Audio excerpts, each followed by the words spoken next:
since I'm not gonna install this myself, I figure I open the box, like do a little unboxing, let you see what it is, instead of the actual how to.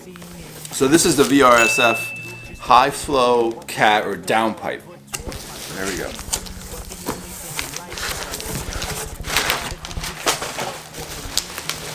Oh my God. This thing's a little heavy. Here it is. So it's the catted version of the downpipe. Reason being, I don't want the smell, and I don't want to remove it and replace it with the OEM just so I can pass inspection again. So I figured this is a good compromise. So it is a ceramic coated catted downpipe from VRSF. Should give me a little bit of horsepower once this is on, along with all the other parts. Then the MHD Tune 2 should give me some power. So it also comes with this gasket and these bolts. He should have everything he needs. So today, I'm gonna drop off the car this morning at the local shop.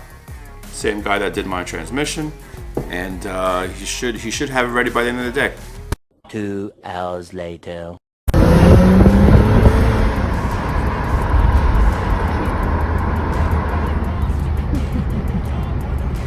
So cute. We here. All right, guys, we're back from the garage. There was 2 issues. 1, the clamps seized up. 2, I had to get a new oxygen sensor. I talked to the tech. I mean, he did his very best to remove it with no luck. Says this happens all the time. I do have the OEM pipe, so I'm gonna keep that just in case.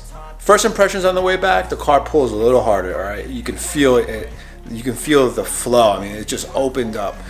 So I can't wait to flash stage 2 or stage 2 plus on the car. So I'll show you that on the next video. For now, car's inside the garage. I'm gonna open the garage door up, have a cold start. You can tell a little bit of a difference, has a deeper growl, and then I'll take you on a run later tonight, just so you can hear the difference inside the car.